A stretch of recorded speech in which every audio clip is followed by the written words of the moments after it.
வணக்கம் நண்பர்களே, ரமணி தமிழின் சேனலுக்கு உங்களை அன்போடு வரவேற்கிறேன்.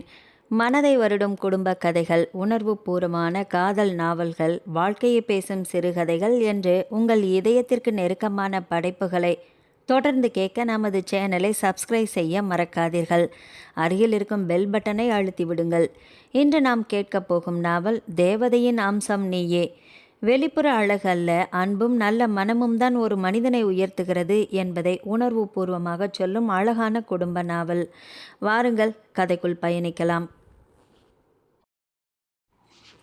என்னடா சொல்கிற சேகர், இது உனக்கே அடுக்குமா? அவள் வயசு என்ன, நீ பார்த்துருக்கிற மாப்பிள்ளையோட வயசு என்ன? டேய் கதிரேசா, நீயும் எதுவும் பேசாமல் அப்படியே அமைதியாக நிற்கிற?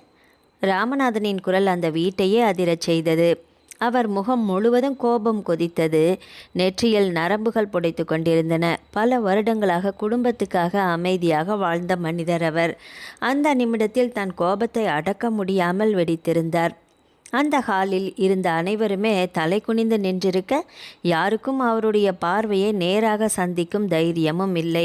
சேகர் மெதுவாக தலையை குனிந்தபடியே நின்றான். தன் முடிவு தவறல்ல என்ற எண்ணம் இருந்தாலுமே அதை இந்த நேரத்தில் எப்படி சொல்லி புரிய வைப்பது என்று தெரியாமல் தடுமாறினான்.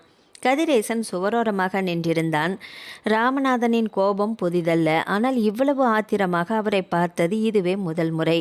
அதனால் பேச வார்த்தைகள் தொண்டைக்குழிக்குள்ளேயே சிக்கிக்கொண்டது. அறையின் ஒரு மூலையில் இருந்த சோஃபாவில் கற்பகம் அமர்ந்திருந்தார். கண்களிலிருந்து கண்ணீர் அமைதியாக வழிந்தது. கணவனின் கோபமும் மகனின் பிடிவாதமும் மகளின் வாழ்க்கையும் மூன்றுக்கும் நடுவில் சிக்கிக்கொண்ட தாயின் மனநிலையை வார்த்தைகளால் விவரிக்க முடியாது. அவரது அருகில் அமர்ந்திருந்த கல்யாணி அழுகையை அடக்க முயன்றாள். ஆனால் விழிகளில் தேங்கி நின்ற கண்ணீர் அவள் மனவேதனையை மறைக்கவில்லை. இந்த திருமண பேச்சு இப்படி ஒரு புயலை கிளப்பும் என்று அவள் ஒருபோதும் நினைத்ததில்லை. அறை முழுவதும் ஒரு கனமான அமைதி நிலவியது. சுவரில் இருந்த கடிகாரத்தின் டிக் டிக் என்ற சத்தம் கூட அந்த அமைதியை உடைத்தது போலதான் இருந்தது. சில நொடிகள் கழித்து ராமநாதன் மீண்டும் சேகரை நோக்கி திரும்பினார். நீ சொல்கிறதெல்லாம் எனக்கு நல்லாவே புரியுது, ஆனால் பணம் இருந்தால் மட்டும் போதுமா? ஒரு பொண்ணோட வாழ்க்கையே அவளுக்கு பொருத்தமே இல்லாத ஒருத்தன்கிட்ட ஒப்படைக்க சொல்கிறியே, அதை எப்படி நான் சம்மதிக்க முடியும்? அந்த கேள்விக்கு யாரிடமும் பதில் இல்லை. சேகர் மெதுவாக நிமிர்ந்து, அப்பா, நான் சொல்கிறத கொஞ்சம் முழுசாக கேளுங்க. வெளியிலேருந்து பார்க்குற மாதிரி இது சாதாரண விஷயம் இல்லைப்பா என்று பேச தொடங்கினான். அப்பா, நான் சொல்கிறத கொஞ்சம் புரிஞ்சுக்கோங்க. அவள் கலருக்கு, அவள் லட்சணத்துக்கு எத்தனை மாப்பிள்ளைய பார்த்தோம். ஒருத்தனாவது கட்டிக்கிறேன்னு முன்னாடி வந்து நின்னானா? இவனுக்கு கல்யாணமாகி ஒரு பெண் குழந்தை இருக்குது. அதனால் என்ன? சொத்து பத்தோட நல்ல வசதியாக தானே இருக்கிறான். கட்டி கொடுத்தா நல்லா தானே இருப்பா என்று சேகர் பொறுமையாக சொல்ல முயன்றான். சேகர் அந்த வீட்டின் மூத்த மகன். அவனுக்கு 2 வயது இளையவன் கதிரேசன். இருவருக்குமே 6 வயது இளையவள் கல்யாணி. சேகருக்கு தேவியுடன் திருமணமாகி 3 வருடங்கள் ஆகியிருந்தன. கதிரேசனுக்கு சாந்தியுடன் திருமணமாகி 1 வருடம் ஆகியிருந்தது. இப்போது தங்கை கல்யாணிக்காக மாப்பிள்ளை பார்த்து வந்திருப்பது சேகர்தான். அவன் வேலை செய்யும் நிறுவனத்தில் உடன் பணிபுரியும் ராகவனையே கல்யாணிக்கு பார்த்திருந்தான். ராகவனுக்கு வயது 42. ஏற்கனவே திருமணமாகி 6 வயதில் ஒரு பெண் குழந்தையும் இருந்தாள். மனைவியை இழந்த பிறகு தனியாகவே மகளை வளர்த்து வந்தான். கல்யாணிக்கு இப்போதுதான் 28 வயதே நடக்கிறது. 28 வயது வரையிலும் அவளுக்கு திருமணமாகாமல் போனதற்கு காரணம் அவள் மிகவும் கருப்பாக இருந்தது தான். கருப்பாக இருந்தாலும் ஓரளவுக்கு லட்சணமாக இருந்தாள். அதுவும் பரவாயில்லை. ஆனால் அந்த அம்சமும் குறைவாக இருந்ததால் அவளை பார்க்க வந்த மாப்பிள்ளைகள் அனைவருமே ஏதாவது ஒரு காரணம் சொல்லி மறுத்துவிட்டு போய்கொண்டே இருந்தனர். அதனால தான் 2ஆம் தாரமாக இருந்தாலும் பரவாயில்லை என்று நினைத்த சேகர் ராகவனுக்கு கல்யாணியை திருமணம் செய்து கொடுக்க முடிவு செய்திருந்தான். அந்த முடிவைத்தான் ராமநாதன் கடுமையாக எதிர்த்து கொண்டிருந்தார். கற்பகமோ பேச தெரியாமல் விழித்தபடியே அமர்ந்திருந்தாள். கல்யாணியோ தன் வாழ்க்கையை முடிவு செய்யும் இடத்தில் தான் இல்லை என்பது போல தலை குனிந்து அமைதியாக அமர்ந்திருந்தாள். இந்த மாப்பிள்ளையும் இல்லைன்னா இவளுக்கு காலம் பூரா கல்யாணமே ஆகாதுப்பா, நம்ம தலையில் தான் முடியும் என்று சேகர் உறுதியாக சொல்ல, ஆமாங்க மாமா, இவ்வளோ வருஷம் பார்த்த மாப்பிள்ளையெல்லாம் வேண்டான்னு தானே சொல்லிட்டு போயிட்டாங்க. இவ நல்ல வசதியாக இருக்கிறாரு, ஒரு குழந்தை இருக்கிறதுனால என்ன தப்பு? நம்ம பொண்ணும் நல்லா தானே இருப்பாங்க என்று சேகரின் மனைவி தேவியும் கணவனுக்கு சாதகமாக பேசினாள். அப்பா, அண்ணன் சொல்கிறதும் சரிதானே. நம்ம கல்யாணிக்கு எத்தனை இடத்துல மாப்பிள்ளை பார்த்தோம், ஒன்றாவது அமைஞ்சுதா? எத்தனை நாளைக்கு இப்படியே வீட்டில் வச்சுட்டு இருக்க போகிறீங்க? இன்னும் வயசு ஏறிக்கிட்டே போனால் சுத்தமாக எந்த வரனுமே வராதுப்பா. வந்த வரனை பேசாமல் சம்மதம் சொல்லி கல்யாணம் பண்ணி வைக்கிற வழியை பாருங்கப்பா. இப்போ தான் என்னமோ அது இல்லை இது இல்லைன்னு வியாக்கியானம் பேசிகிட்டு இருக்கிறீங்க என்று கதிரேசன் தன் அண்ணனுக்கு ஆதரவாக பேசினான். ஆமாம் மாமா, வயசானாலும் ஒரு வாழ்க்கை கிடைக்கிதுல, கட்டி கொடுத்துர்லாம் மாமா என்று கதிரேசனின் மனைவி சாந்தியும் அதையே ஒத்து பாடினாள். கல்யாணியால் அதற்கு மேலும் அந்த பேச்சுகளை காதில் வாங்கி கொண்டு அமைதியாக அமர்ந்திருக்க முடியவில்லை. மெதுவாக எழுந்தவள் கண்கள் கலங்கியபடி ராமநாதனை பார்த்தாள். அப்பா, நான் அந்த ராகவனையே கல்யாணம் பண்ணிக்கிறேன்ப்பா, சம்மதம் சொல்லிடுங்க, என்னை சீக்கிரமாக கல்யாணம் பண்ணி இந்த வீட்டை விட்டு அனுப்பிடுங்க என்று கண்ணீர் கன்னத்தில் உருண்டோடு மெதுவாக சொன்னவள் கற்பகம் உடனே மகளை அணைத்து கொண்டாள். வேண்டாம்மா, கொஞ்சம் பொறுமையாக இருக்கலாம் இரு என்று நடுங்கிய குரலில் சொல்ல, இல்லைம்மா போதும், நான் படுற கஷ்டமே போதும், எப்போ இருந்தாலும் எனக்கு நல்ல கல்யாணம் ஆக போகிறதே இல்லை, ஏதோ இந்த மாதிரி ஒரு வாழ்க்கை தான் எனக்குன்னு வந்து அமைஞ்சிருக்குதுன்னா அதுவே சரின்னு நினச்சிக்கிறேன், என்னை கட்டி கொடுத்துடுங்கம்மா என்று சொல்லிவிட்டு யாருடைய பதிலுக்கும் காத்திராமல் வேகமாக அறைக்குள் சென்று கதவை சாத்தி கொண்டாள். ராமநாதனுக்கு உயிரே போய்விட்டது போல இருந்தது. தன் மகள் மீது அவருக்கு அளவு கடந்த பாசம். காக்கைக்கும் தன் குஞ்சு பொன் குஞ்சு என்பது போல கல்யாணி மற்றவர்களின் கண்களுக்கு அழகாக தெரியாவிட்டாலும் பெற்றவர்களின் கண்களுக்கு அவள்தான் உலகிலேயே அழகான பெண். அதனால்தான் நம்ம பொண்ணுக்கு நல்ல மாப்பிள்ளை கிடைப்பான் என்று நம்பிக்கையோடு இத்தனை வருடங்கள் காத்திருந்தார்கள். ஆனால் பெற்றவர்களின் மனவேதனை அந்த கடவுளுக்கு தான் புரியவில்லை போல. இறுதியில் தங்கள் மகளுக்கு ராகவன் போன்ற ஒரு மாப்பிள்ளையைத்தான் விதி எழுதி வைத்திருக்கிறது என்று நினைத்து ராமநாதன் பெருமூச்சு விட்டார். அருகில் நின்றிருந்த கற்பகத்தை பார்த்து, கற்பகம், நீ என்ன சொல்கிறம்மா என்று கேட்டார். கண்ணீரை துடைத்து கொண்ட கற்பகமும், இனிமே நம்ம பேசுகிறதுக்கு என்னங்க இருக்குது, இவங்க 2 பேரும் முடிவே எடுத்துட்டாங்க, நம்ம மகளும் அதுக்கு ஒத்து ஊதிட்டா, எத்தனை நாளைக்கு தான் நாமளும் இப்படியே போராடிட்டு இருக்க முடியும், விடுங்க, அவள் தலையில் எழுதியபடியே அது நடக்கட்டும் என்று சொல்லிவிட்டு மெதுவாக எழுந்து வீட்டின் பின்பக்க தோட்டத்தை நோக்கி நடந்தார். ராமநாதன் சில நொடிகள் எதுவும் பேசாமல் அமர்ந்திருந்தார். பிறகு சேகரை பார்த்து, சரி, வர சொல்லுடா அவங்கள, உங்கள் விருப்பம் என்னவோ அதன்படியே செய்யுங்க என்று மனமே இல்லாமல் சொல்லிவிட்டார். அந்த ஒரு வார்த்தைக்காகத்தான் காத்திருந்தது போல சேகரின் முகத்தில் அப்படி ஒரு நிம்மதி பரவியது. தேவியும் சாந்தியும் ஒருவரையொருவர் பார்த்து மெல்ல புன்னகைத்து கொண்டனர். ஒரு வழியாக கல்யாணத்தை முடிச்சிடலாம் என்ற எண்ணம்தான் இருவரின் மனதிலும் ஒரே நேரத்தில் ஓடியது. சாந்தி தேவியுடன் மொட்டை மாடியில் நின்றபடி கீழே நடந்து முடிந்த சம்பவத்தை நினைத்து பேசிக்கொண்டிருந்தாள். அக்கா, எங்கே இந்த கருவாச்சிக்கு கல்யாணமே ஆகாமல் கடைசி வரைக்கும் நம்ம தலையிலேயே விடிஞ்சிடுவாளோன்னு நினச்சி பயந்துட்டே இருந்தாங்க்கா. தேவி ஆழமாக மூச்சை விட்டாள். எனக்கும் அது தாண்டி பெரிய பயமே. நல்ல வேலை, கடவுளாக பார்த்து அமைஞ்ச மாதிரி எங்கள் வீட்டுக்காரர் இந்த சம்பந்தத்தை பிடிச்சிட்டு வந்துட்டாரு. சீக்கிரமே கல்யாணத்தை பண்ணி இவளை துரத்தி விடுற வழியை பார்க்கணும். இவளுக்கெல்லாம் நல்ல மாப்பிள்ளை வந்து அமைஞ்சிடுவானாக்கும். ஏதோ இந்த வரன் அமைஞ்சதுக்கே சந்தோஷப்படாமல் கிழவனுக்கும் கிழவிக்கும் பேராசையப்பாருடி. என்னமோ ராஜகுமாரன் குதிரையில் வந்து தான் மகளை அப்படியே கொத்திக்கிட்டு போவான்னு நினச்சிட்ருக்குறாங்க. ஆமாக்கா, அவளை தான் கல்யாணம் பண்ணி அனுப்ப முடியும். இந்த கிழடுங்களை என்னக்கா பண்ணுறது? கடைசி வரைக்கும் நாம் தானே கட்டிக்கிட்டு அழகணும். முடியுமா நம்மளால்? நம்ம தலையெழுத்தை பாருங்கள், எல்லாரும் கல்யாணம் பண்ணிக்கிட்டு தனி கொடுத்தனம் போகிறாங்க. நாம் ஜாலியாக அனுபவிக்க வேண்டிய வயசில் இந்த கிழடு கட்டைகளை கட்டிக்கிட்டு கஷ்டப்பட்டுட்ருக்குறோம். இலவசமாக ஒரு கொழுந்தியாலும் வேற இணைப்பு என்று ஆதங்கமாக சொன்னாள் சாந்தி. சீக்கிரமாக கல்யாண தேதியை குறிக்கிற வழியை பார்க்கணுண்டி என்று தேவி சொல்ல இருவரும் பேசியபடியே காய்ந்திருந்த துணிகளை மடித்து கொண்டிருந்தார்கள். வெளியில் வந்த சேகர் உடனே தனது கைபேசியை எடுத்து ராகவனுக்கு அழைத்தான். ராகவன் சார், எங்கள் அப்பா அம்மா சம்மதிச்சிட்டாங்க. நீங்கள் நல்ல நாளாக பார்த்து உங்கள் அம்மாவை அழைச்சிட்டு வந்துடுங்க. பொண்ணு பார்த்துட்டு கல்யாண தேதியையும் முடிவு பண்ணிக்கலாம் என்று சொல்ல அந்த பக்கம் ராகவனும், சரிங்க சேகர், வர்ற வெள்ளிக்கிழமை நல்ல நாளாக தான் இருக்குது, அன்னைக்கு நான் லீவு போட்டுட்டு அம்மாவை கூட்டிகிட்டு வந்துடுறேன் என்று சம்மதம் தெரிவித்தான். சரிங்க சார் என்று சொல்லிவிட்டு சேகர் ஃபோனை வைத்து விட்டான். பிறகு கதிரேசனை பார்த்து, அப்பாடா கதிரேசா, ஒரு வழியாக இந்த கல்யாணம் நல்லபடியாக முடிஞ்சால் சரிதான். வெள்ளிக்கிழமை ராகவன் சார் அவங்க அம்மாவை கூட்டிகிட்டு வர்றாங்களாம். அவருக்கு அப்பா கிடையாது, அம்மா மட்டும்தான். 4 வீடு வாடகைக்கும் விட்டுருக்காங்க. நல்ல வசதி தான். மாதம் 1.5 லட்சத்துக்கு மேலே சம்பளம். வயசு தான் அதிகம், ஒரு குழந்தை இருக்குது. மற்றபடி கல்யாணிக்கு எந்த குறையும் இருக்காதுடா, அவன் நல்லா தான் வாழ்வா என்று நம்பிக்கையோடு சொன்னான். சிறிது நேரம் அமைதியாக இருந்தவன் மீண்டும், இவங்க நம்ம பேச்சை கேட்க மாட்டாங்க. அவன் நல்லபடியாக வாழ்கிறத பார்த்தாவது அப்பா அம்மாவுக்கு அப்புறமா சந்தோஷம் வரட்டும் என்றான். கதிரேசனும் தலையசைத்தபடி எல்லாம் நல்லபடியாக முடிஞ்சா சரிதான் என்று சம்மதமாக சொன்னான். ராமநாதனுக்கும் கற்பகத்துக்கும் மனதே ஆறவில்லை. இருந்தாலும் கைமீறி போன சம்பவத்தை தங்களால் மாற்ற முடியாது என்பதை உணர்ந்து வேறு வழியின்றி நடப்புக்கு ஒத்துப்போனார்கள். கல்யாணிக்கோ தன்னை நினைத்து அருவருப்பாக இருந்தது. அண்ணன் இருவரும் எவ்வளவு அழகாக பிறந்திருக்கிறார்கள். ஆண் பிள்ளைகளுக்கு அள்ளி கொடுத்த அழகை படைத்த கடவுள் ஏன் ஒரு பெண் பிள்ளைக்கு மட்டும் இப்படி ஒரு அவலட்சணமான தோற்றத்தை கொடுத்து விட்டான் என்று அவளுக்கு புரியவில்லை. இந்த கடவுளுக்கு கண்ணே இல்லையா? நான் போன ஜென்மத்தில் என்ன பாவம் பண்ணினேனோ இந்த ஜென்மத்தில் இப்படி ஒரு வாழ்க்கை எனக்கு அமைஞ்சிருக்கு. ஒரு பொண்ணுக்கு கிடைக்க வேண்டிய சாதாரண வாழ்க்கை கூட எனக்கு கிடைக்கலையே. கல்யாணம்னு ஒரு கொடுப்பினை இல்லாமல் பெற்றவங்களுக்கு சுமையாக கடனாகவே வாழ வேண்டிய நிலை வந்திருக்கும். அதுக்கு பதிலாக கிடைத்த இந்த வாழ்க்கையை ஏற்றுக்கொள்ள வேண்டியது தான் என்று முடிவு செய்து மனதிற்குள் மருகி கொண்டிருந்தாள். ஆனால் அந்த வேதனையை வெளியில் காட்டவே இல்லை. ஏற்கனவே தன்னை நினைத்து நொந்து போயிருந்த தாய் தந்தையை இன்னும் காயப்படுத்த அவள் விரும்பவில்லை.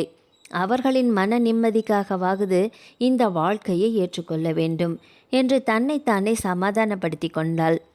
வாழ்க்கை தனக்கு அளித்த இந்த தீர்ப்பை மாற்ற முடியாது என்ற எண்ணத்தோடு அந்த முடிவை மனதார ஏற்றுக்கொள்ள தன்னை மெதுவாக தயார்படுத்தி கொண்டிருந்தாள்.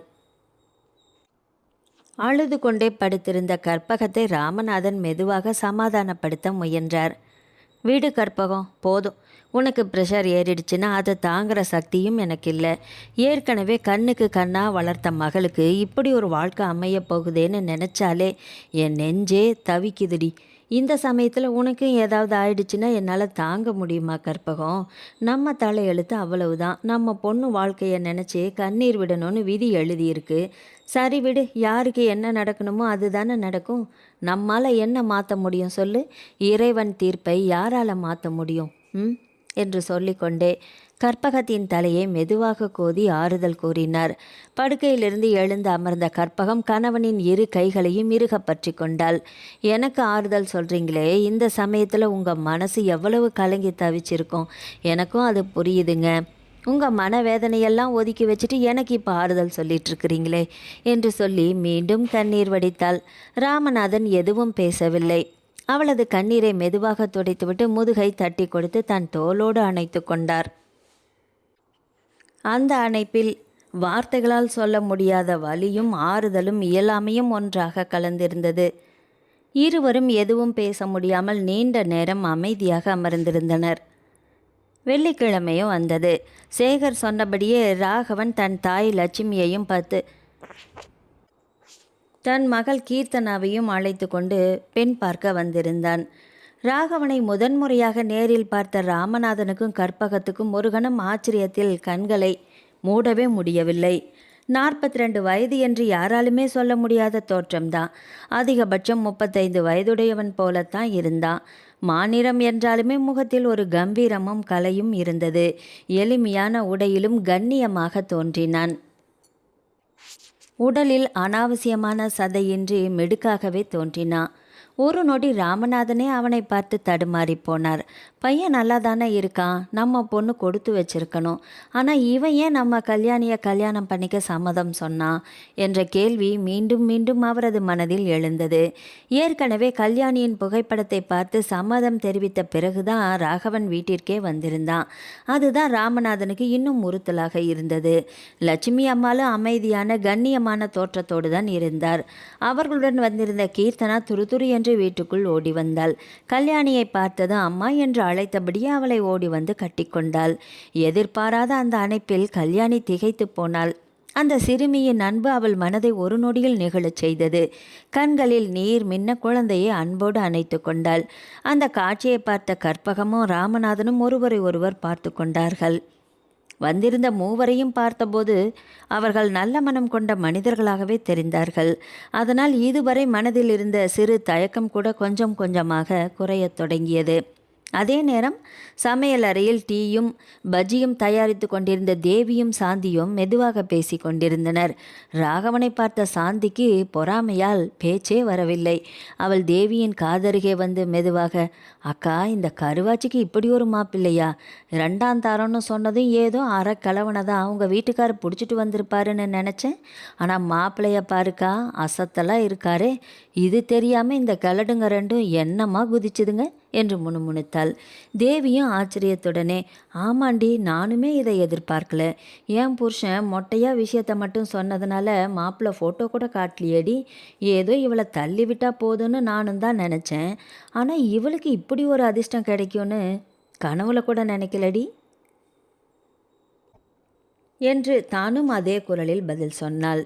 இருவரும் சமையல் அறையில் நின்றபடியே வெளியே அமர்ந்திருந்த ராகவனை அவ்வப்போது எட்டி பார்த்து கொண்டே வந்திருந்தவர்களுக்கு டீயும் சூடான பஜ்ஜியும் தயாரித்து கொண்டிருந்தார்கள். லட்சுமி அம்மாள் மெதுவாக எழுந்து கல்யாணியிடம் வந்தார். தன் கையில் கொண்டு வந்திருந்த மல்லிகைப்பூவை அவளது தலையில் வைத்து பாசத்துடன் நெற்றியை தடவினார். அந்த ஒரு நொடியிலேயே கல்யாணியை தன் மருமகளாக மனதார ஏற்றுக்கொண்டு விட்டார் அந்த தாய். அதை பார்த்த ராமநாதனும் கற்பகமும் இருவரின் மனமும் கொஞ்சம் இலகுவானது. அன்றே நல்ல நாள் பார்த்து திருமண தேதியையும் குறித்து விட்டார்கள். எங்களுக்கெல்லாம் ஜாதகத்தில் நம்பிக்கை கிடையாதுங்கம்மா, அதனால் ஜாதகம் பார்க்க வேண்டிய அவசியமே இல்லை என்று லட்சுமி அம்மாளும் ராகவனும் தெளிவாக சொல்லிவிட்டனர். ஜாதகம் பார்த்து பெண்ணை கட்டி கொடுக்கும் நிலையில் ராமநாதன் குடும்பமும் இல்லாததால் அவர்களும் அதை பெரிதாக எடுத்துக்கொள்ளவே இல்லை. அப்போது லட்சுமி அம்மாள் கற்பகத்தின் கைகளை பிடித்து கொண்டு, எங்களுக்கு வேண்டியது அந்த அளவுக்கு சொத்தும் நகையும் பணமும் இருக்குது. அதனால் வசதியை பற்றி எந்த கவலையும் இல்லை. உங்கள் பொண்ணுக்கு நீங்கள் இதை செய்யணும் அதை பண்ணணும்னு நாங்கள் எதுவுமே கேட்க போகிறதும் இல்லை, எதிர்பார்க்க போகிறதும் இல்லை. எங்களுக்கு தேவை அன்பாக எங்களை கவனிச்சிக்கிற ஒரு குணமுள்ள மருமக தான். அந்த குணம் உங்கள் பொண்ணுக்கிட்ட இருக்குதுன்னு அவளை பார்த்ததுமே எனக்கு புரிஞ்சு போச்சு. அதனால் உங்கள் பொண்ணுக்கு நீங்கள் என்ன செய்ய முடியுமோ அதை செஞ்சு அனுப்புங்க, அதுவே எங்களுக்கு போதும் என்று பாசமாக சொன்னார். அந்த வார்த்தைகளை கேட்ட கற்பகத்தின் கண்கள் உடனே கலங்கிவிட்டது. தன் மகளை நல்ல குணமுள்ள மனிதர்கள் வாழும் வீட்டுக்கு தான் அனுப்ப போகிறோம் என்ற மன நிம்மதி அவருக்கும் ராமநாதனுக்கும் ஏற்பட்டது. கல்யாணிக்குமே ராகவனை மிகவும் பிடித்து போயிருந்தது. எனக்கா இப்படி ஒரு கணவன் என்று அவளே நம்ப முடியாமல் மலைத்து தான் போய் நின்றிருந்தாள். அவள் மனதில் இருந்த பயம் கொஞ்சம் கொஞ்சமாக விலகி அதற்கு பதிலாக ஒரு சிறிய நம்பிக்கை முளைக்க தொடங்கியது. சிறிது நேரத்தில் கல்யாணி அனைவருக்கும் காப்பியும் டிஃபனும் பரிமாறினாள். வந்திருந்தவர்கள் அனைவருமே மனம் திறந்து பேசி சிரித்தபடியே சாப்பிட்டனர். ஆனால் அந்த மகிழ்ச்சிக்கு நடுவே தேவியும் சாந்தியும் மட்டும் உள்ளுக்குள் புழுங்கி தவித்து கொண்டிருந்தனர். வெளியில் சிரித்து பேசினாலும் மனதிற்குள் வேறொரு நெருப்பு எரிந்து கொண்டிருந்தது. கல்யாணம் எளிமையாக எந்தவித குறையும் இல்லாமல் நல்லபடியாகவே முடிந்தது. உறவினர்கள் அனைவரிடமும் ஆசிர்வாதம் பெற்றுக்கொண்டு கல்யாணி ராகவனுடன் தன் புதிய வாழ்க்கையை நோக்கி புறப்பட்டாள். மணமக்களை அழைத்து சென்ற கார் அண்ணா நகரில் இருந்த ராகவனின் வீட்டின் முன் வந்து நின்றது. வீட்டை பார்த்த நொடியே வந்திருந்த அனைவருமே ஒரு கணம் வியப்பில் உறைந்து போயினர். அது வெறும் வீடல்ல, சிறிய மாளிகை போல கம்பீரமாக எழுந்து நின்ற பங்களா. உயரமான கருப்பு நிற இரும்பு கேட், அதன் இருபுறமும் வெள்ளை கிரானைட் தூண்கள். கேட்டை தாண்டியதும் இருபுறமும் பசுமையாக வெட்டப்பட்ட புல்வெளி.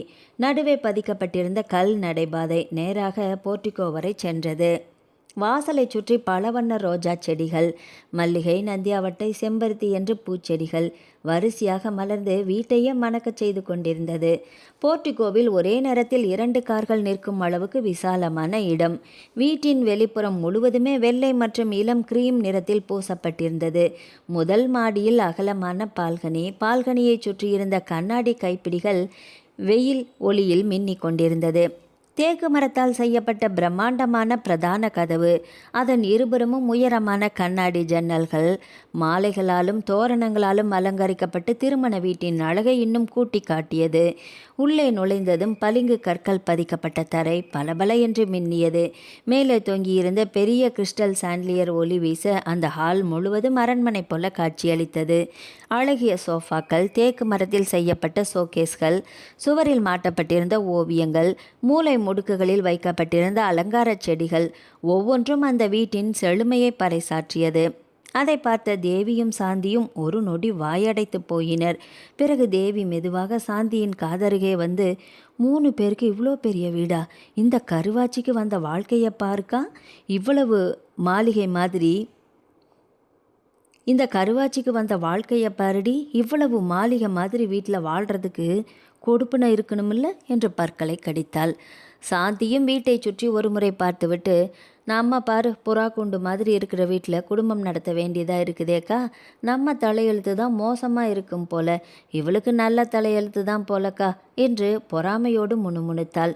இருவரின் முகத்தில் சிரிப்பு இருந்தாலும் அந்த சிரிப்புக்கு பின்னால் எரிந்து கொண்டிருந்த பொறாமையை அவர்களால் மறைக்கவே முடியவில்லை. சாங்கிய சம்பிரதாயங்கள் அனைத்தும் முடிந்ததும் ராமநாதன் குடும்பம் தங்கள் வீட்டுக்கு புறப்பட தயாரானது. ராமநாதன் மகளின் அருகே வந்து அவள் தலையை மெதுவாக வருடினார். நல்லா இருடாமா என்று ஆசீர்வதித்தார்.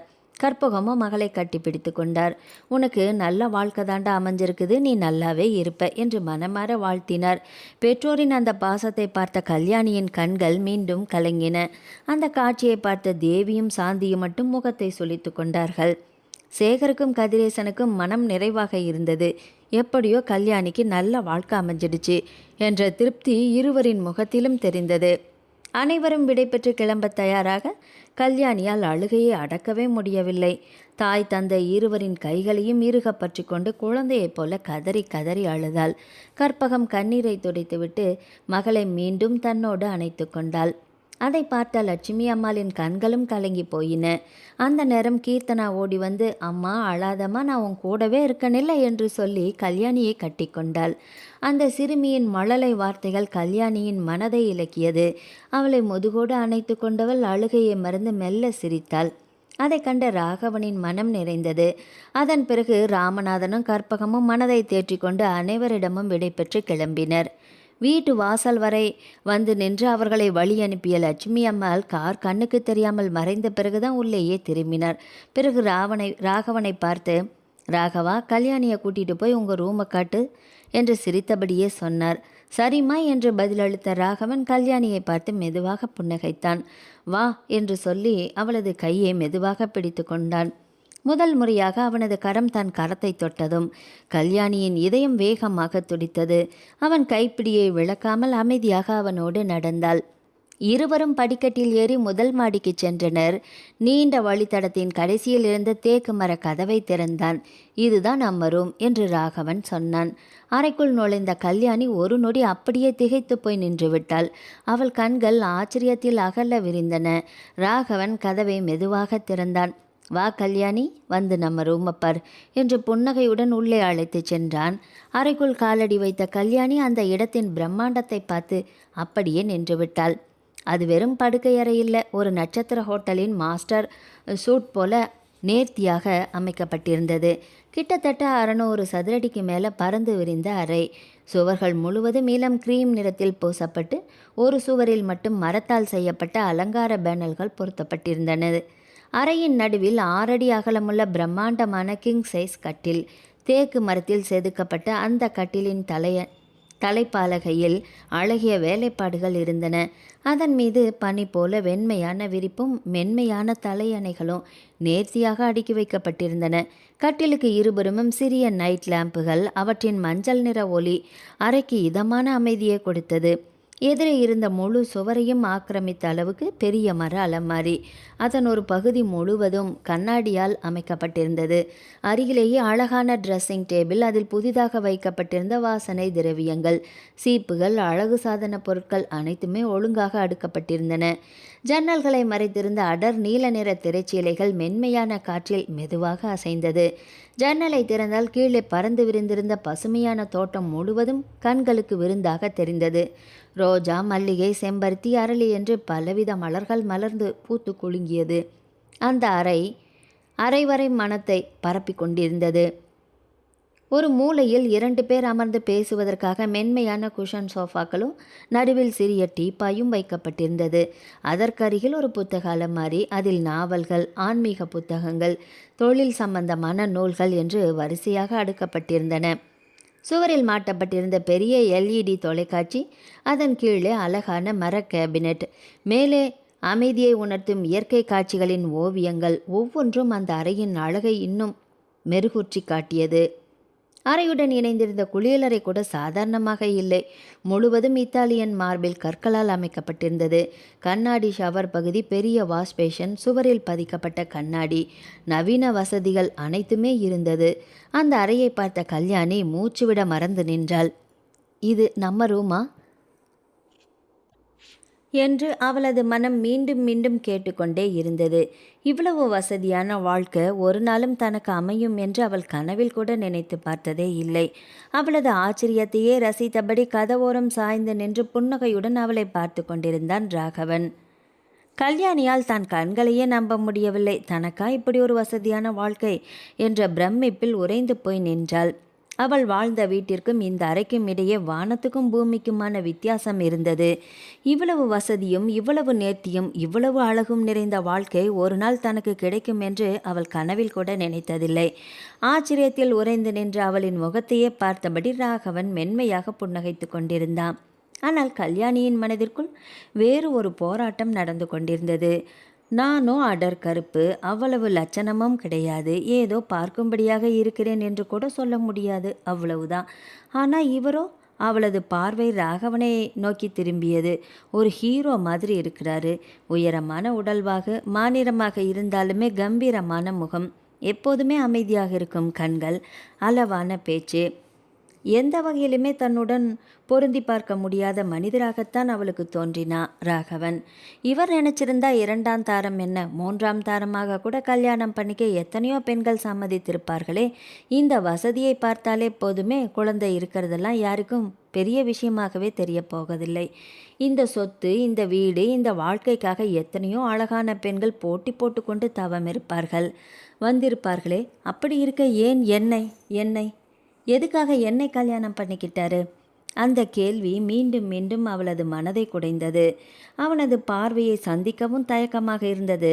அதே நேரத்தில் அந்த கேள்விக்கான பதிலை தெரிந்து கொள்ள வேண்டும் என்ற தவிப்பும் அதிகரித்து கொண்டே போனது. கடைசியில் மெதுவாக தலை நிமிர்ந்தாள்.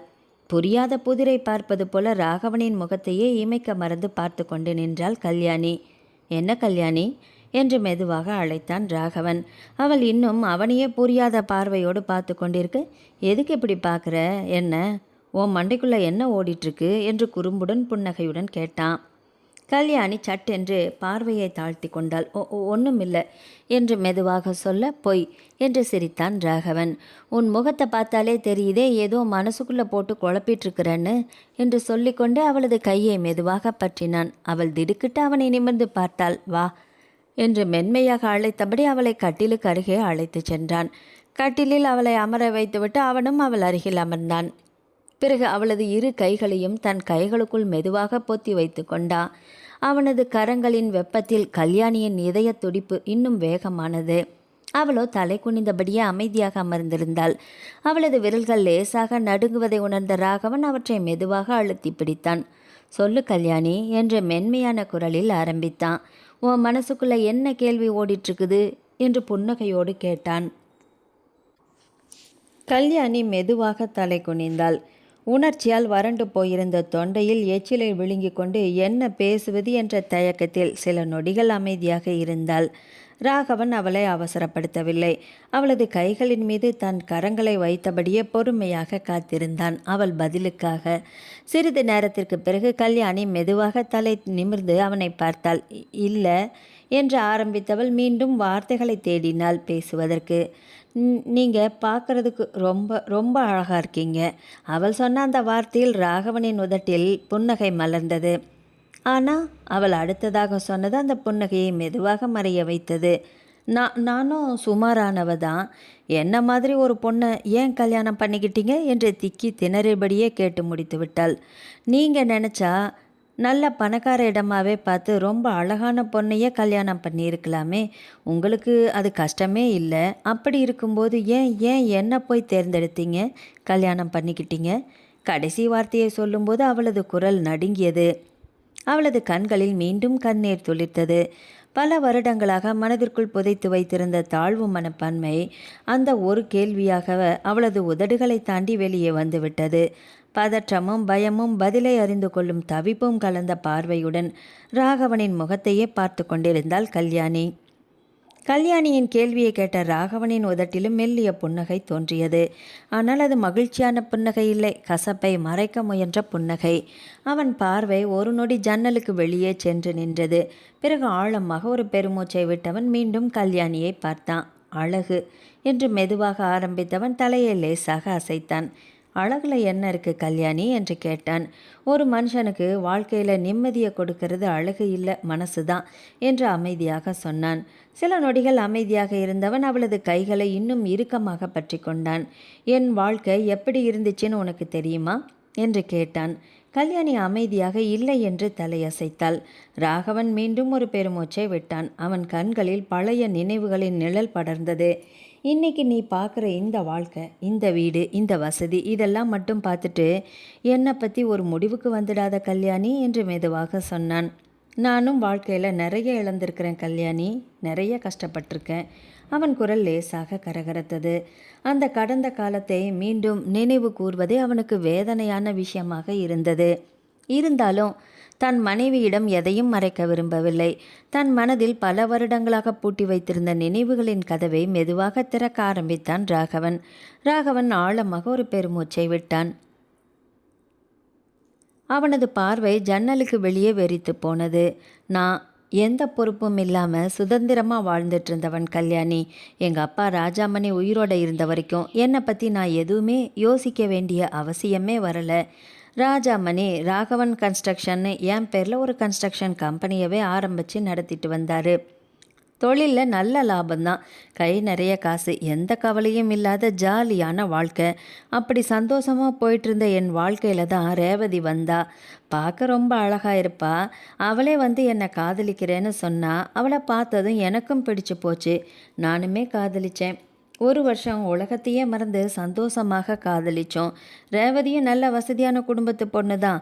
எங்கள் காதலுக்கு எந்த தடையுமே வரலை. எங்கள் அப்பாவும் அம்மாவும் சந்தோஷமாக சம்மதமும் சொல்லிட்டாங்க. கல்யாணமும் நல்லபடியாக முடிஞ்சிச்சு. ஆனால் கல்யாணமான கொஞ்ச நாளிலேயே என் வாழ்க்கை நரகமாக மாறிடுச்சு. வெளியில் தெரிஞ்ச அழகை பார்த்து ஏமாந்து என் வாழ்க்கையை நானே தொலைச்சிக்கிட்டேன். ரேவதி நல்ல மனைவியாக இல்லை, நல்ல மருமகளாகவும் இல்லை. என் அம்மாவும் அப்பாவும் அவகிட்ட படாத கஷ்டமே கிடையாது. அவளோட பேச்சு, அவளோட நடத்தையெல்லாம் கொஞ்சம் கொஞ்சமாக எங்கள் குடும்பத்தையே சிதைக்க ஆரம்பிச்சிச்சு. அதையெல்லாம் தாங்க முடியாமல் ஒரு நாள் திடீர்னு எங்கள் அப்பாவுக்கு ஹார்ட் அட்டாக் வந்துடுச்சு. அவர் என்னை விட்டு போயிட்டாரு. என் கல்யாணமான ஒரே வருஷத்துலேயே. அப்பா போனதுக்கப்புறம் அம்மாவோட நிலைமை இன்னமும் மோசமாயிடுச்சு. ரேவதி வார்த்தைகளாலேயும் செயலாலேயும் அம்மாவை தினம் தினம் காயப்படுத்திக்கிட்டே இருந்தா. ஆனால் அம்மா ஒரு நாள் கூட அதை என்கிட்ட சொல்லவே இல்லை. என் வாழ்க்கை கெட்டு போயிடக்கூடாதுன்னு எல்லாத்தையுமே மனசுக்குள்ளேயே போட்டு புதைச்சி வச்சுக்கிட்டாங்க. ஒரு நாள் அவள் அம்மாவை அவமானப்படுத்தி பேசுகிறத நானே நேரில் பார்த்துட்டேன். அதுக்கப்புறம் ரேவதியை கேட்டேன். அவள் மன்னிப்பே கேட்கல. அதுக்கு பதிலாக எங்கள் அப்பா அம்மாவை கூட்டிகிட்டு வந்து வரதட்சணை கொடுமைன்னு கேஸ் கொடுத்துடுவேன், உங்கள் குடும்பத்தையே ஜெயிலில் தள்ளி களி தின்ன வைப்பேன் அப்படின்னு மிரட்டினா. மானம் மரியாதை அதை நினச்சி நானும் அமைதியாக இருந்துட்டேன். அதுக்குள்ளே அவளும் கர்ப்பமாயிட்டா. வயிற்றுக்குள்ளே இருக்கிற குழந்தைக்காகவாது அமைதியாக இருன்னு அம்மாவும் எல்லாத்தையுமே பொறுத்துக்கிட்டாங்க. ஆனால் குழந்தை பிறந்த பிறகு கூட அவள் மாறலப்பா. பெத்த குழந்தைய தூக்கிக்கிட்டு கூட கொஞ்ச மாட்டா, பார்க்க மாட்டா. அவளுக்கு அவள் இஷ்டம், அவள் வாழ்க்கை தான் பெருசு. குழந்தை கூட அவள் பெருசாக மதிக்கலை. கீர்த்தனாவை பார்த்துக்கிற முழு பொறுப்பும் என் அம்மாவோட தலையில் தான் விழுந்துச்சு. தாய்ப்பாசன்னு ஒன்று அவளுக்கு கிடையவே கிடையாது. தான் தோன்றியபடி வாழ்ந்தா. போதைக்கும் அடிமையானா. ட்ரக்ஸ், குடி எதையுமே விடலை. ஒரு நாள் அளவுக்கு அதிகமான போதை மருந்து எடுத்துக்கிட்டதுனால அவள் உயிரே போயிடுச்சு. ராகவன் ஒரு நிமிடம் போல பேச முடியாமல் நின்றான். அவள் குரல் உடைந்து போயிருந்தது. உண்மையை சொல்லணுன்னா அவள் சாவு எனக்கு ஒரு வகையில் விடுதலையாகத்தான் இருந்துச்சு. எந்த ஒரு மனுஷனும் ஒரு மனிதனோட சாவை நினச்சி கொண்டாட மாட்டான். ஆனால் எனக்கு அவள் சாவு முழு திருப்தியை கொடுத்துச்சு, முழு சுதந்திரத்தை கொடுத்துச்சு. அதுக்கப்புறம் ஒரு 3 வருஷம் எதை பற்றியுமே யோசிக்காமல் தொழிலை மட்டுமே பார்த்துட்டு இருந்தேன். மறுபடியும் கல்யாணம் பண்ணிக்கணும்னு எனக்கு ஒரு எண்ணமே வரலை. ஆனால் அம்மா தான் விடலை. ஏழையாக இருந்தாலும் பரவாயில்லை, அழகே இல்லைனாலும் பரவாயில்லை, அன்பான குணமான ஒரு மருமக மட்டும் எனக்கு வேணும்னு சொல்லிகிட்டே இருந்தாங்க. அந்த வார்த்தை என் மனசுலேயும் இருந்தது தான். அழகான வாழ்க்கைன்னு நினச்சி நான் பட்ட அவமானங்களே போதுமே. இனிமே எனக்கு தேவை தேவதை போன்ற அழகான மனைவி இல்லையே. அன்னை தெரசா போன்ற அன்பாக பாசமாக அரவணைக்கும் ஒரு மனைவி மட்டும்தான். அப்போ தான் உங்கள் அண்ணன் சேகர் உன்னை பற்றி எல்லாமே சொன்னார். அவர் என்னோட அசிஸ்டண்ட் தான். உன்னோட ஃபோட்டோவை காட்டி என் தங்கச்சிக்கு இன்னும் கல்யாணம் ஆகலைன்னு வருத்தப்பட்டார். உன்னோட ஃபோட்டோவை பார்த்த அந்த நிமிஷமே உன் முகத்தில் இருந்த அமைதியும் உன் கண்களில் இருந்த அப்பாவித்தனமும் எனக்கு ரொம்ப ரொம்ப பிடிச்சு போனது. அதை அம்மாக்கிட்டேயும் காட்டினேன். அம்மாவும் நீண்ட நேரம் உன் ஃபோட்டோவை பார்த்துட்டே இருந்தாங்க. இந்த பொண்ணு நம்ம கீர்த்தனாவுக்கு நல்ல அம்மாவாக இருப்பாடா, உனக்கும் கடைசி காலம் வரைக்கும் நல்ல துணையாக இருப்பான்னு இந்த பொண்ணையே கட்டிக்கூடான்னு சொன்னாங்க. அதனால தான் முழு மனசோட உன்னை கல்யாணம் பண்ணிக்க சம்மதித்தேன். எனக்கு அழகு வேண்டாம் கல்யாணி. அழகுன்ற பேரில் நான் பட்ட காயங்கள் இன்னும் மாறவே இல்லை. எனக்கு வேண்டியது அன்பு. அன்பு மட்டும்தான். அன்பான உன் குணம் மட்டும் எனக்கு போதும் கல்யாணி என்று சொல்லி முடித்தவன் மெதுவாக கல்யாணியின் கைகளை தன் நெஞ்சோடு அழுத்தி பிடித்து கொண்டான். அவனது ஒவ்வொரு வார்த்தையும் கல்யாணியின் இதயத்தை துளைத்தது. இதுவரை தன் நிறத்தை நினைத்து மட்டுமே அழுதிருந்த அவள் அந்த நொடியில் ராகவனின் வாழ்க்கையை நினைத்து கதறி அழ வேண்டும் போல இருந்தது. அவனின் வேதனை நிறைந்த கடந்த காலம் அவளது கண்களில் கண்ணீரை அருவியாக பெருக்கெடுக்கச் செய்தது. ராகவனின் கடந்த கால வாழ்க்கையை முழுவதுமாக கேட்டதும் கல்யாணியின் மனம் வேதனையில் வாடிப்போனது. இதுவரை தன்னை நினைத்து மட்டும் வருந்திய அவளுக்கு அந்த இடத்தில் அந்த நிமிடத்தில் ராகவனின் வாழ்க்கைதான் பெரும் வலியாக தோன்றியது. ஒரு மனிதன் இவ்வளவு அமைதியாக இருந்து கொண்டு மனதிற்குள் இத்தனை காயங்களை சுமந்து கொண்டு வாழ முடியுமா என்று நினைத்து அவளது கண்கள் மீண்டும் மீண்டும் கலங்கின. அவனது கைகளை இறுக பற்றி கொண்டவள் மனதிற்குள் ஒரு உறுதியை எடுத்துக்கொண்டாள். இனி இந்த குடும்பம்தான் என் உலகம். என் முழு அன்பையும் இந்த குடும்பத்துக்காகவே அர்ப்பணிக்க வேண்டும். கீர்த்தனாவுக்கு நல்ல தாயாகவும், ராகவனுக்கு நல்ல மனைவியாகவும், லட்சுமி அம்மாளுக்கு நல்ல மகளாகவும் என் வாழ்நாள் முழுவதும் வாழ வேண்டும். அந்த உறுதி அவளது மனதில் ஆழமாக பதிந்தது. அதன் பிறகு வந்த நாட்கள் அந்த வீட்டிற்கு மீண்டும் வசந்தத்தை அழைத்து வந்தது. கீர்த்தனா கண் விழிப்பதிலிருந்து இரவு தூங்கும் வரை எல்லாமே கல்யாணிதான். காலையில் அவளை எழுப்புவது, குளிக்க வைப்பது, சீருடை அனுப்பி வைப்பது, தலைமுடியை அழகாக வாரி பின்னுவது, டிஃபன் ஊட்டுவது, பள்ளிக்கு தயார்படுத்துவது, பள்ளியிலிருந்து வந்ததும் சாப்பிட வைப்பது, வீட்டு பாடம் சொல்லிக் கொடுப்பது, இரவு கதை சொல்லி தூங்க வைப்பது என்று அவளது ஒவ்வொரு தேவையையும் கல்யாணி அன்போடு கவனித்து கொண்டாள். கீர்த்தனாவும் கல்யாணியிடம் அப்படியே ஒட்டி கொண்டாள் பசை போல. அம்மா இல்லாமல் நான் எங்கேயும் போக மாட்டேன் என்று அடம் பிடிக்கும் அளவுக்கு அவள் உலகமே கல்யாணியாக மாறிவிட்டது. அந்த மழலை பாசம் கல்யாணியின் மனதில் இருந்த எல்லா வெற்றிடங்களையும் நிரப்பியது. லட்சுமி அம்மாளையும் தன் சொந்த தாயைப் போலவே கவனித்து கொண்டாள். அவருக்கு பிடித்த உணவை சமைத்து கொடுப்பது, நேரத்துக்கு மருந்து கொடுப்பது, உடல்நிலையை விசாரிப்பது, ஓய்வெடுக்கச் சொல்வது என்று ஒரு மகள் செய்ய வேண்டிய ஒவ்வொரு பொறுப்பையும் மனமாற ஏற்றுக்கொண்டாள். கல்யாணியின் அன்பில் லட்சுமி அம்மாளின் முதுமை கூட இலகுவாகி போனது. இதையெல்லாம் தினமும் பார்த்து கொண்டிருந்த ராகவனின் மனம் நிறைந்து போனது.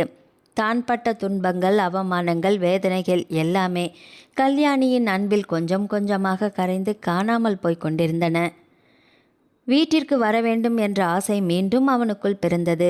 வாசலை திறந்தவுடன் ஓடி வந்து கீர்த்தனா கட்டிப்பிடிப்பதும், புன்னகையுடன் கல்யாணி காப்பி நீட்டுவதும், சாப்பிட வாங்க என்று அன்போடு அழைப்பதும், லட்சுமி அம்மாளின் மனநிறைவான முகமும் அந்த வீடே மீண்டும் ஒரு கோயிலாக மாறியிருந்தது.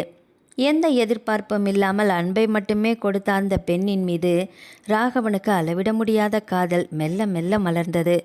ஒரு காலத்தில் காதல் என்ற பெயரில் தான் செய்த முட்டாள்தனத்தை நினைத்தால் இன்றும் அவனுக்குள் ஒரு கசப்பான சிரிப்பு தான் தோன்றும். வெளி தோற்றத்தின் அழகை நம்பி எடுத்த முடிவு தன் வாழ்க்கையையே சிதைத்து விட்டது. அதற்காக கடவுள் கொடுத்த தண்டனையாகவே ரேவதியோடு வாழ்ந்த அந்த நாட்களை அவன் நினைத்து கொண்டான். ஆனால் அந்த காயங்களுக்கு எல்லாம் மருந்தாக இறைவன் மீண்டும் தன் வாழ்க்கைக்குள் அனுப்பிய தேவதை தான் கல்யாணி. அவள் ஒரு மனைவி மட்டுமல்ல, உடைந்து போன தனது வாழ்க்கையை மீண்டும் உயிர்ப்பித்த வரம் என்று ராகவன் மனதார நம்ப ஆரம்பித்திருந்தான். ராமநாதன் வீட்டிலும் அந்த நாட்களில் மகிழ்ச்சிக்கு குறைவே இல்லை. ராமநாதனும் கற்பகமும் தங்கள் மகளுக்கு கிடைத்த வாழ்க்கையை நினைத்து பார்க்கும் ஒவ்வொரு முறையும் மனம் நிறைந்து போனார்கள். நம்ம பொண்ணு நல்லா இருக்கா என்ற ஒரு நிம்மதியே அவர்கள் முகத்தில் நிரந்தரமான புன்னகையை வரவழைத்திருந்தது. அந்த மகிழ்ச்சியை மட்டும் தேவியால் தாங்கிக் கொள்ளவே முடியவில்லை. அவள் மனதுக்குள் 1000 கேள்விகள் சுற்றி கொண்டே இருந்தன. எப்படி இது நடந்துச்சு? என் வீட்டுக்காரர் ராகவன் மாதம் 1.5 லட்சம் சம்பாதிக்கிறாரு, தன்னோட ஆஃபீஸில் வேலை செய்கிற ஆளுன்னு தானே சொன்னார். ஆனால் அந்த ஆஃபீஸ் ராகவனோட தானே ஏன் சொல்லவே இல்லை? எதுக்காக என்கிட்ட இந்த விஷயத்த மறைச்சாரு? அந்த கேள்வி அவளது மனதை அரித்து கொண்டே இருந்தது.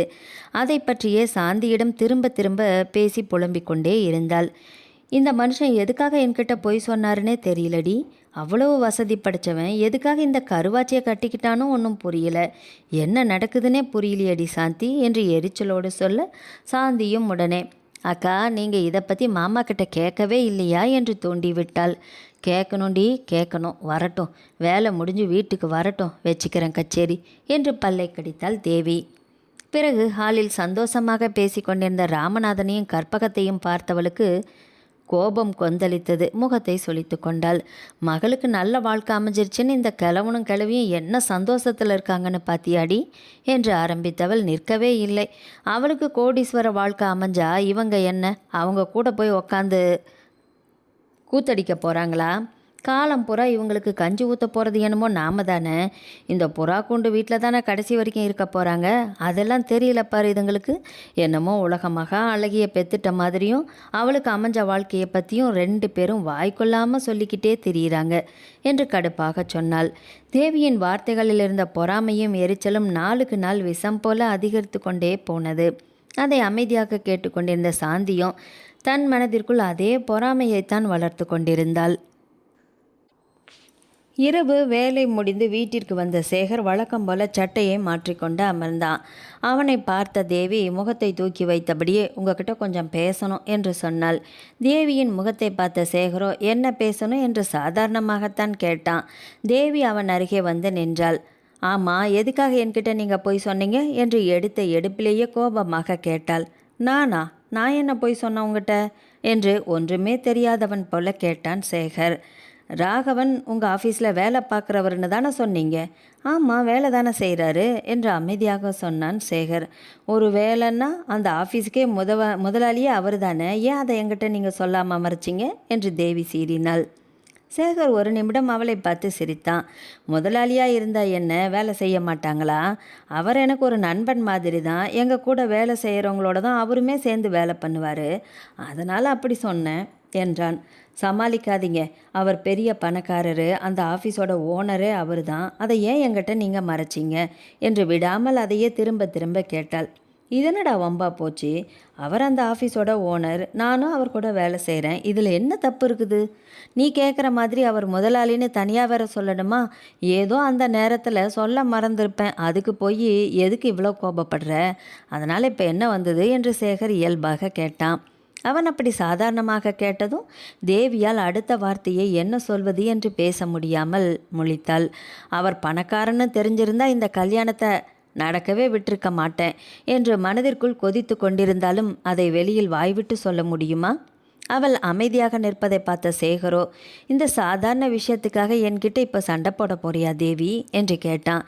பிறகு அவள் அருகே வந்து, நான் இதையெல்லாம் சொல்லியிருந்தா நீ ஆளுக்கு முன்னாடி இந்த கல்யாணத்தை நடத்தியிருப்பல்ல? ஆமாம், நீ தான் கல்யாணிக்கு ஒரு வாழ்க்கை அமையணுமேனு அவ்வளோ அவசரப்பட்டு வருத்தப்பட்டுட்டு இருந்தியே. அவங்க பொண்ணு வேணும்னு கேட்டாங்க, நானும் இதை பற்றியெல்லாம் பெருசாக யோசிக்கவே இல்லை. அப்போது எப்படியாவது கல்யாணத்தை முடித்து அவளை அனுப்பிட்டா போதுன்னு தானே நினச்சேன். நீயும் அதை தானே நினச்ச தேவி? சீக்கிரமாக அவளுக்கு ஒரு கல்யாணத்தை பண்ணி இந்த வீட்டை விட்டு அனுப்பணும்னு. அதை மனசில் வச்சு தான் நானும் அவசரமாக இந்த சம்பந்தத்தை பேசி முடித்தேன் என்று அவளை சமாதானப்படுத்தும் விதம் போல சொல்லிவிட்டு, சரி சரி, ரொம்ப டயர்டாக இருக்குது, நான் போய் குளிச்சுட்டு வந்துடுறேன் என்று கூறி குளியல் அறைக்குள் சென்றான். அவன் சென்ற திசையையே வெறித்து பார்த்து கொண்டு நின்றிருந்தாள் தேவி. அவளது மனதில் இருந்த பொறாமை மட்டும் துளியும் குறையவே இல்லை. மாறாக கல்யாணிக்கு கிடைச்ச வாழ்க்கை ஏன் தனக்கு கிடைக்கல என்ற கேள்வி நெருப்பாக எரிய தொடங்கியது. குளித்துவிட்டு வந்த சேகர் இரவு உணவை அமைதியாக சாப்பிட்டான். சாப்பிட்டு முடித்ததும் வழக்கம் போல மொட்டை மாடிக்கு சென்றான். இரவு உணவுக்கு பிறகு சிறிது நேரம் மொட்டை மாடியில் நடந்தபடியே பேசிக்கொள்வது சேகருக்கும் கதிரேசனுக்கும் பல வருடங்களாக இருந்த பழக்கம். கதிரேசன் ஏற்கனவே மேலே நின்று நடைப்பயிற்சி செய்து கொண்டிருந்தான். அவன் அருகே சென்ற சேகர் இருவரும் மொட்டை மாடியை சுற்றி சுற்றி நடந்தபடியே பேச ஆரம்பித்தார்கள். என்னன்னா அண்ணி ஒரே கோபமாக இருக்கிறாங்க போல, சத்தம் வெளியில் வரைக்கும் கேட்டுச்சு என்று கதிரேசன் சிரிப்போடு கேட்டான். சேகரும் சிரித்தான். ஆமாண்டா, ராகவன் உங்கள் ஆஃபீஸில் வேலை செய்கிறாருன்னு சொன்னீங்கல்ல, அவர் முதலாளி தானே, எதுக்கு என்கிட்ட மறைச்சிங்கன்னு சண்டைக்கு வந்துட்டாடா என்றான். கதிரேசன் சிரிப்பை அடக்க முடியாமல் நின்றான். ஏன்னா அதை எதுக்காக மறைச்சிங்க என்று கேட்டான். நல்ல வேலைடா மறைச்சேன், இவகிட்ட முன்னாடியே சொல்லியிருந்தோன்னு வெய்யி இந்த கல்யாணத்தையே நடத்த விட்டுருக்க மாட்டா என்று சேகர் பெருமூச்சு விட்டான். ஆமாண்ணா, என் பொண்டாட்டியும் அப்படித்தானே, தெரிஞ்சிருந்தா 2 பேருமே சேர்ந்து கல்யாணோட வாழ்க்கையவே குழி தோண்டி புதைச்சிருப்பாங்களே இந்த நேரம் என்று கதிரேசன் வேதனையோடு சொன்னான். சில நொடிகள் அமைதியாக நடந்த சேகர், இவங்க கிட்ட இருந்து கல்யாணி தப்பிக்கணும் என்பதற்காகத்தான் அவளுக்கு சீக்கிரமாகவே ஒரு கல்யாணம் நடக்கணும்னு ஆண்டவனை வேண்டிக்கிட்டே இருந்தேன். நல்லபடியாக ராகவன் கிடைச்சாரு என்றான். ஆமாண்ணா என்று கதிரேசனும் தலையசைத்தான். இவங்களையெல்லாம் சண்டை போட்டெல்லாம் ஜெயிக்க முடியாதுட நம்மால், இந்த மாதிரி உறவாடித்தான் கெடுக்கணும் என்று சேகர் சிரிப்புடன் சொல்ல, அதை கேள்விப்பட்டதும் அண்ணி முகம் போன போக்கு இருக்கே அப்பப்பா, அவங்களால அவ்வளவு பொறாமையை மறைக்கவே முடியல என்று கதிரேசனும் சிரித்தான். ஆமாண்டா, ஓம் பொண்டாட்டி சாந்தியோட மூஞ்சும் அப்படித்தானே இருந்துச்சு. என்னைக்கு கல்யாணியோட வீட்டை போய் பார்த்துட்டு வந்தாங்களோ அன்னையிலேருந்து 2 பேருமே பித்து பிடிச்ச மாதிரி இல்லை தெரியுறாங்க. பொறாமையில் வெடிச்சே போயிடுவாங்க போல என்று சேகரும் சொல்லி சிரித்தான். அடுத்த நொடியே அந்த சிரிப்பு மறைந்து போனது. இவங்க பேச்சுக்கு மட்டும் நாம் தலையாட்டிட்டு இருக்கிறோன்னு நினச்சிக்கிட்டு அப்பாவும் அம்மாவும் நம்ம மேலே கோபமாக இருக்கிறாங்களன்னா எதையும் வெளிப்படையாக சொல்லவும் முடியல. இந்த வாழ்க்கையை வாழ்ந்து தானே ஆகணும். கல்யாணம் பண்ணி வேற தொலைச்சிட்டோம். இப்போ சண்டை போட்டால் நல்லா இருக்குமா?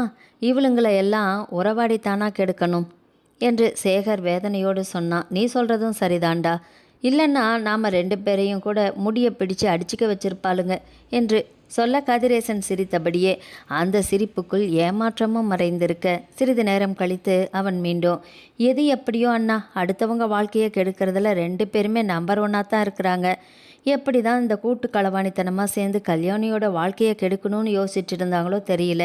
இவங்க கிட்டேருந்து கல்யாணி தப்பிச்சு போயிட்டா, அதுவே நமக்கு மிகப்பெரிய சந்தோஷம் என்றான். ஆமாண்டா, கல்யாணி இனிமே நல்லா இருப்பா என்று சேகரும் மனதார சொன்னான். இருவரும் மௌனமாக சிறிது நேரம் நின்றனர்.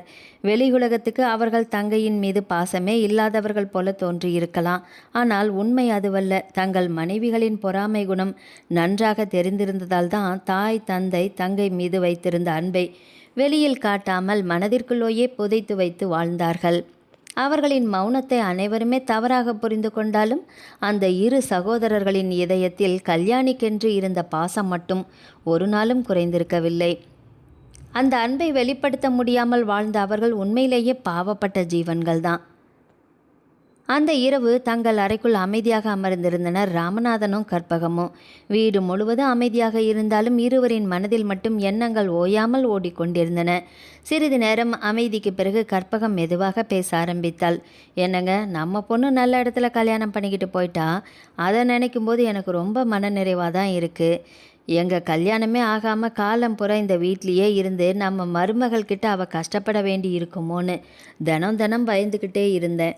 ஆனால் அந்த ஆண்டவன் அப்படி விடலை. நம்மளை நினச்சி பார்க்க முடியாத அளவுக்கு ஒரு நல்ல வாழ்க்கையை நம்ம பொண்ணுக்கு அமைச்சு கொடுத்துட்டான். அவள் நல்ல மனசுக்கு தகுந்த மாதிரியே நல்ல வாழ்க்கை கிடச்சிருக்கு என்று கண்கள் கலங்க சொன்னாள். ராமநாதனும் மெதுவாக தலையசைத்தார். ஆமாம் கற்பகம், இனிமே நீ அதை பற்றி கவலைப்படாத. நம்ம மகன் நல்லா இருக்கான்னு மன நிறைஞ்சு சந்தோஷமாக இரு என்று ஆறுதல் கூறினார்.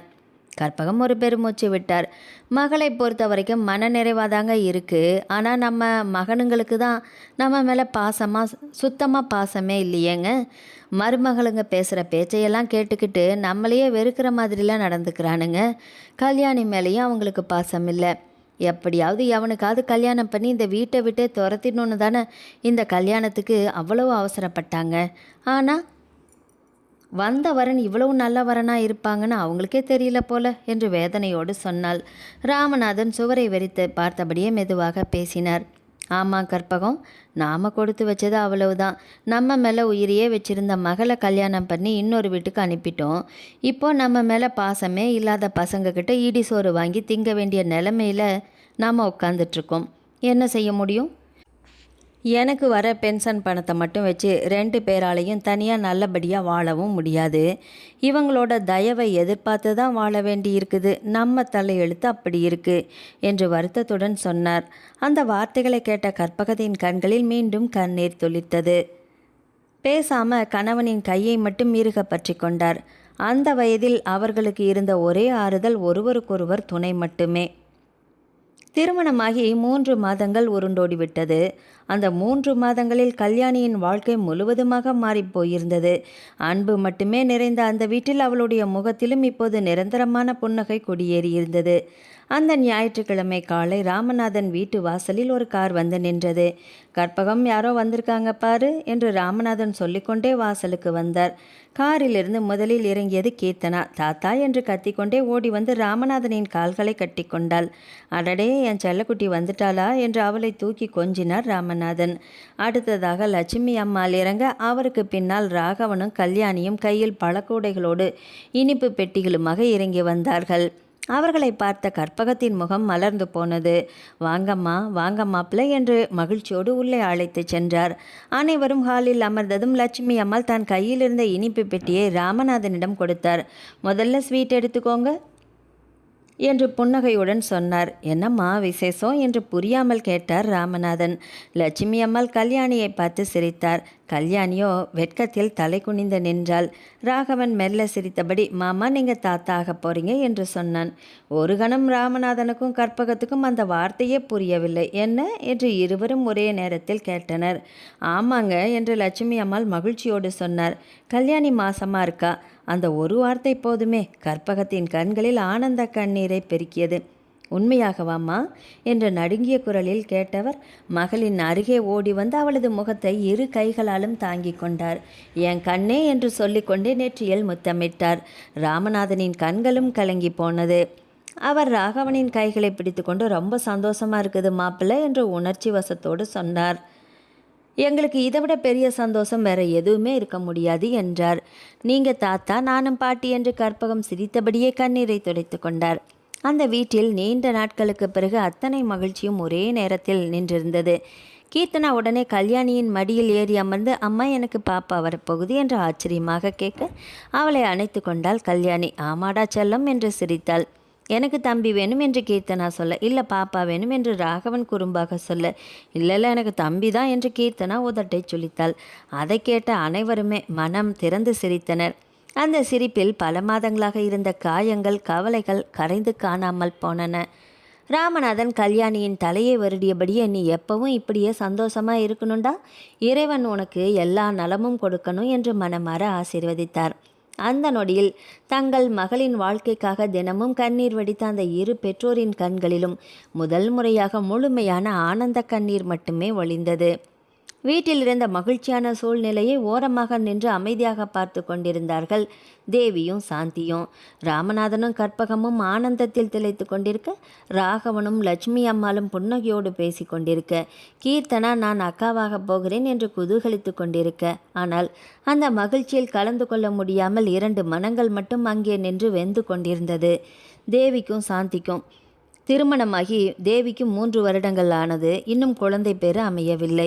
சாந்திக்கு 1 வருடமாகியும் அதே ஏக்கம்தான். வெளியில் யாரிடமும் காட்டிக்கொள்ளவில்லை என்றாலுமே அந்த குறை இருவரின் மனதையும் தினமும் அரித்து கொண்டேதான் இருந்தது. அந்த நேரத்தில் திருமணமாகி 3 மாதங்களான கல்யாணி கருவுற்றிருக்கிறாள் என்ற செய்தி அவர்களுடைய மனதில் மகிழ்ச்சியை விட வேதனையைத்தான் அதிகம் உண்டாக்கியது. நேத்து வந்தவளுக்கு இவ்வளவு சீக்கிரமாக குழந்தை உண்டாயிடுச்சே என்ற எண்ணம் தேவியின் மனதை வன்மமாக கீறியது. சாந்திக்கும் அதே உணர்வு தான். வாழ்த்துவதற்காக உதடுகள் சிரித்தாலுமே மனதிற்குள் பொறாமை நெருப்பாக எரிந்து கொண்டிருந்தது. அவர்கள் அந்த மகிழ்ச்சியில் இயல்பாக கலந்து கொள்ள முடியாமல் தவித்தனர். ஆனால் அதற்கு நேர்மாறாக சேகரும் கதிரேசனும் மனதார மகிழ்ந்தார்கள். இருவரும் ராகவனின் அருகே சென்று அவனது கைகளை பிடித்து குலுக்கினார்கள். நல்ல விஷயந்தான் மாப்பிள்ள, ரொம்ப சந்தோஷமா இருக்குது என்று சேகர் மனமாற வாழ்த்தினான்.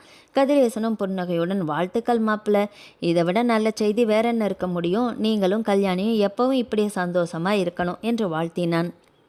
ராகவனும் இருவரின் கைகளையும் அன்போடு பற்றி கொண்டு தேங்க்ஸ் என்று மனம் நிறைந்த புன்னகையோடு சொன்னான். அந்த குடும்பத்தின் மகிழ்ச்சி அந்த வீட்டையே நிரப்பியிருந்தது. ஆனால் அதே வீட்டின் மூலையில் நின்றிருந்த 2 பெண்களின் மனதில் மட்டும் அந்த மகிழ்ச்சி துளி கூட இல்லை. பொறாமைக்கு விதையாகத்தான் மாறிக்கொண்டிருந்தது. அனைவரும் மகிழ்ச்சியாக பேசி கொண்டிருந்த நேரத்தில் ராகவன் மெதுவாக ராமநாதனின் அருகே வந்து அமர்ந்தான். மாமா என்று அழைத்தவன் ஒரு நொடி தயங்கிவிட்டு பேச ஆரம்பித்தான்.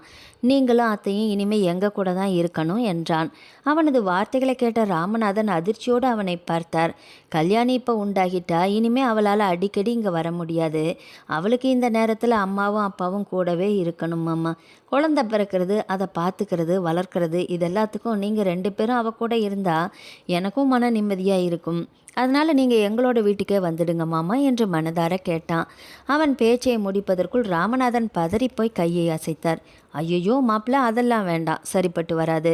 பொண்ணு கொடுத்து எடுத்த நாங்கள் அந்த வீட்டில் வந்து எப்படி இருக்க முடியும்? அது சரியாலாம் இருக்காது மாப்பிள்ள. நாங்கள் அடிக்கடி வேணால் வந்து பார்த்துக்குறோம். எங்கள் மகளுக்கு என்ன உதவி வேணும்னாலும் வந்து செஞ்சுட்டு போகிறோம் என்று மறுத்தார். கற்பகம் உடனே கணவனின் பேச்சை ஆமோதித்தார். ஆமாங்க மாப்பிள்ள, அதெல்லாம் சரிப்பட்டு வராது. நாங்கள் இங்கேயே இருக்கிறோமே, அப்பப்போ வந்து பிள்ளைய பார்த்துட்டு போகிறோம் என்று சங்கடத்தோடு சொன்னார். அப்போது லட்சுமி அம்மாள் சிரித்தபடியே குறுக்கிட்டார். அது என்னங்க அப்படி சொல்கிறீங்க? அதுவும் உங்கள் வீடு தானே, எதுக்காக இவ்வளவு தயங்குறீங்க? இதில் கூச்சப்பட என்ன இருக்குது? நீங்கள் எனக்கு அண்ணனும் அண்ணியும் தான். என் அண்ணன் குடும்பம் என் வீட்டில் வந்து தங்குறதுல என்ன தப்பு இருக்க போகுது? அது உங்கள் மகளோட வீடுங்க, தாராளமாக வந்து இருக்கலாம் என்று பாசமாக சொன்னார்.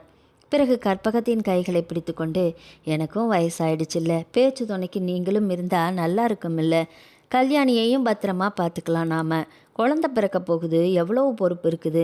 நாம் ஒருத்தருக்கொருத்தர் அனுசரணையாக இருந்து இந்த பிள்ளைகளையும் குழந்தையையும் நல்லபடியாக பார்த்துக்கலாம். வாங்க, எதுவும் யோசிக்காதீங்க என்று உரிமையோடு அழைத்தார். அந்த வார்த்தைகளை கேட்ட ராமநாதனுக்கும் கற்பகத்துக்கும் கண்கள் தானாக கலங்கின.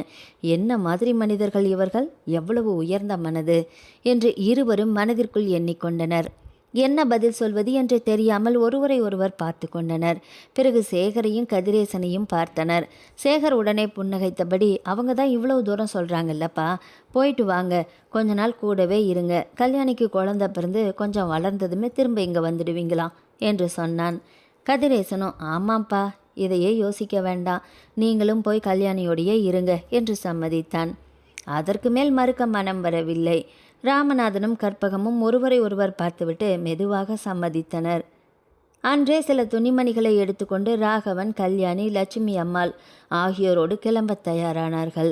அந்த காட்சியை அமைதியாக பார்த்து கொண்டிருந்த தேவிக்கும் சாந்திக்கும் அது ஒரு விதத்தில் ஆறுதலாகத்தான் இருந்தது. சரி, கிழவனும் கிழவியும் இப்போ இந்த வீட்டில் இருக்க மாட்டாங்க என்ற நிம்மதி ஒரு பக்கம் இருந்தாலும், இதுங்களுக்கு வந்த வாழ்க்கையை பாரடி, மாப்பிள்ளை வந்து கூட்டிட்டு போகிறாரு, கும்பிட்டு கூட்டிகிட்டு போகிற அளவுக்கு இதுங்களுக்கு நேரம் நல்லா இருக்குது.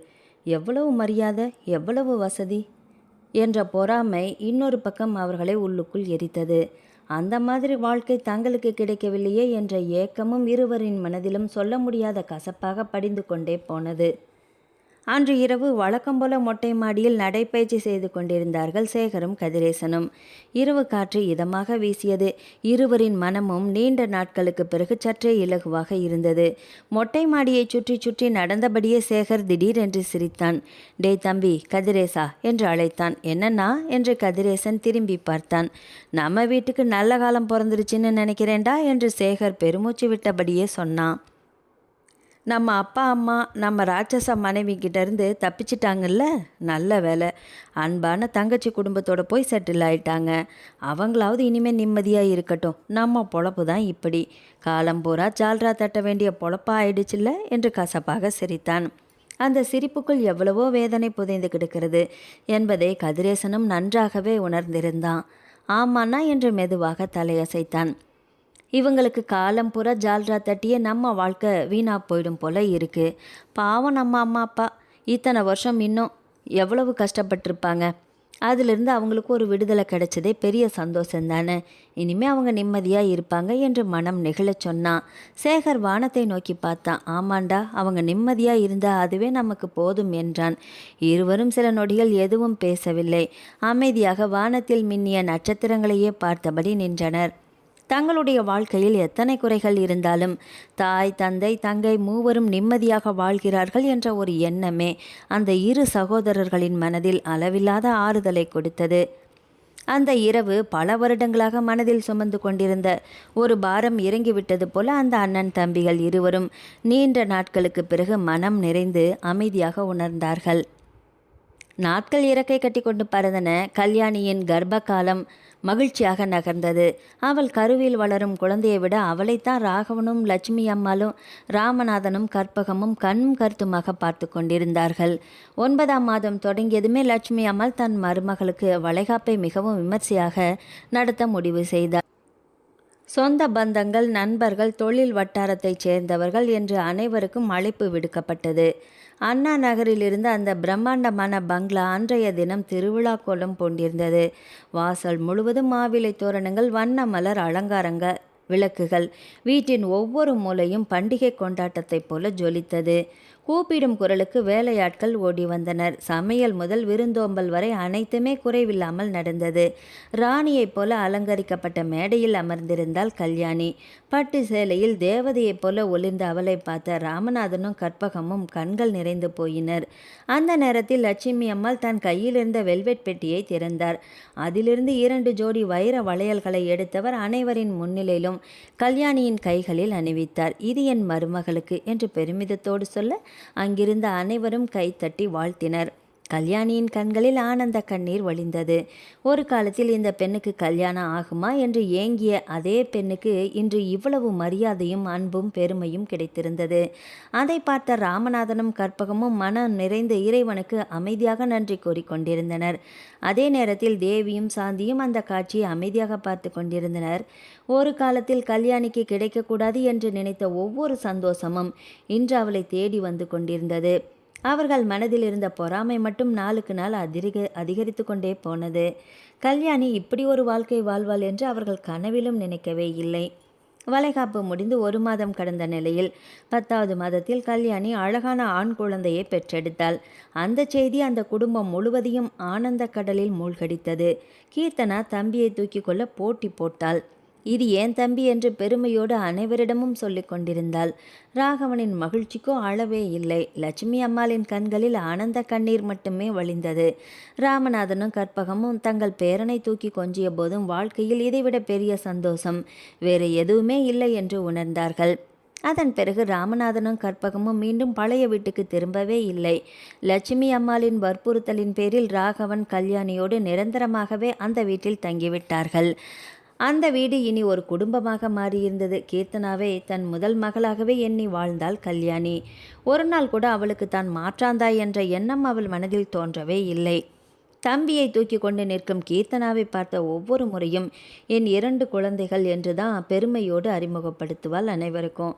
அவளது அன்பில் ராகவன் தன் இழந்த நிம்மதியை மீண்டும் கண்டான்.